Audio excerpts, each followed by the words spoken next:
Arhan Fikri disebut bisa ikuti jejak Asnawi ke Korea. Yo Jae-hoon angkat bicara ihwal sosok pemain Indonesia yang bisa mengikuti jejak Asnawi Mangkualam berkarir di kancah sepak bola Korea Selatan. Pelatih kiper timnas Indonesia ini menyebut ada beberapa pemain muda yang berpotensi merumput di Korea Selatan, salah satunya adalah penggawa Arema FC Arhan Fikri. Dia berkata, saat ini saya kan banyak terlibat di tim Indonesia U20, banyak pemain berbakat di sana. Arhan juga bagus, ia punya talenta besar. Selain Arhan ada nama pemain Indonesia lain yang menurut Yo layak bermain di Korea Selatan. Pemain tersebut adalah Marcelino Ferdinand, namun Marcelino kan sudah bermain di luar negeri. Lebih lanjut Yo mengaku bahwa ada klub-klub asal Korea Selatan yang ingin meminang pemain-pemain Indonesia. Klub-klub tersebut menghubunginya dan menanyakan siapa saja pemain-pemain yang layak untuk diboyong ke negeri ginseng tersebut.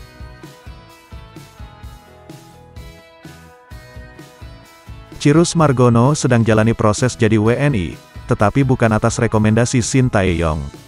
Kiper Panathinaikos di Liga Yunani Chirus Margono dikabarkan sedang menjalani proses untuk menjadi warga negara Indonesia. Penjaga gawang berusia 21 tahun itu lahir di New York, Amerika Serikat.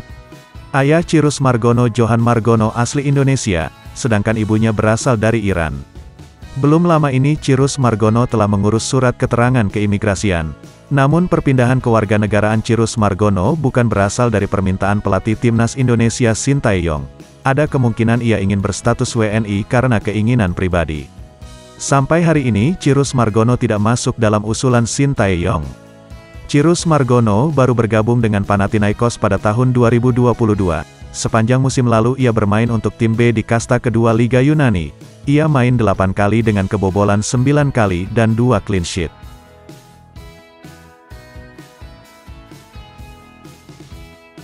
Update progres naturalisasi JIZ untuk timnas Indonesia.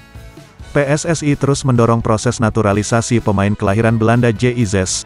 Bek Venezia di Serie B Liga Italia itu diproyeksikan untuk membela timnas Indonesia. Anggota Komite Eksekutif PSSI Arya Sinulinga memberikan perkembangan terbaru dari proses naturalisasi JIZ. Selain itu ia juga mengungkapkan tahapan-tahapannya. Arya berkata harus dilihat, banyak yang tidak mengerti proses naturalisasi. Naturalisasi membutuhkan kehadiran fisik pemain. Jadi ketika ada proses administrasi harus datang ke Indonesia, kehadiran mereka itu biasanya pada saat FIFA Matchday, klubnya lagi tidak bisa main dia bisa ke sini. Arya Sinulinga mengatakan proses naturalisasi JIZ sudah masuk ke Kementerian Hukum dan HAM setelah diteruskan dari Kementerian Pemuda dan Olahraga. Setelah itu bakal ditinjau Kementerian Sekretariat Negara.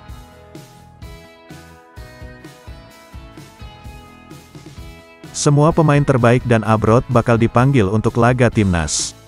Timnas Indonesia akan berkekuatan penuh untuk melawan Brunei Darussalam di kualifikasi Piala Dunia tahun 2026 zona Asia. Skuad Garuda bakal menyertakan semua pemain terbaiknya dan abroad. Asisten pelatih timnas Indonesia Nova Arianto membocorkan timnya akan memanggil 26 pemain kontra Brunei Darussalam, termasuk yang berkompetisi di luar negeri. Nova juga mengindikasikan tidak ada pemain baru atau debutan yang disertakan ke timnas Indonesia untuk melawan Brunei Darussalam. Pemain yang dipanggil berstatus langganan Shin Tae-yong. Nova berkata masih pemain-pemain yang biasa dipanggil head coach ke timnas Indonesia. Adapun babak pertama kualifikasi Piala Dunia tahun 2026 zona Asia masuk dalam periode FIFA Matchday yang terjadwal pada 9 hingga tanggal 17 Oktober tahun 2023. Dengan begitu, setiap klub wajib melepas pemainnya ke timnas Indonesia.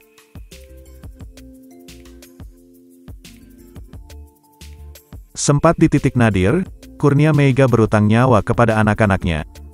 Kurnia Meiga mengaku kehidupannya luluh lantak pasca kehilangan penglihatan beberapa waktu lalu. Namun ex-kiper nomor 1 di Indonesia ini mengaku memiliki alasan kuat bangkit. Alasan tersebut adalah anak-anaknya. Menurut Meiga, ia sempat berada di titik nadir usai kehilangan penglihatannya pada tahun 2017 silam. Selama 2 tahun pertama pria kelahiran tanggal 7 Mei tahun 1990 ini berjuang untuk tetap memiliki semangat hidup. Meiga sendiri mengaku sempat berpikir untuk mengakhiri hidupnya saat itu. Namun niatan ini urung dilakukan karena anak-anaknya. Menurut Meiga, ia juga sempat takut bertemu dengan orang lain. Pria kelahiran Jakarta ini mengaku tak mau dikasihani oleh orang-orang yang melihat kondisinya.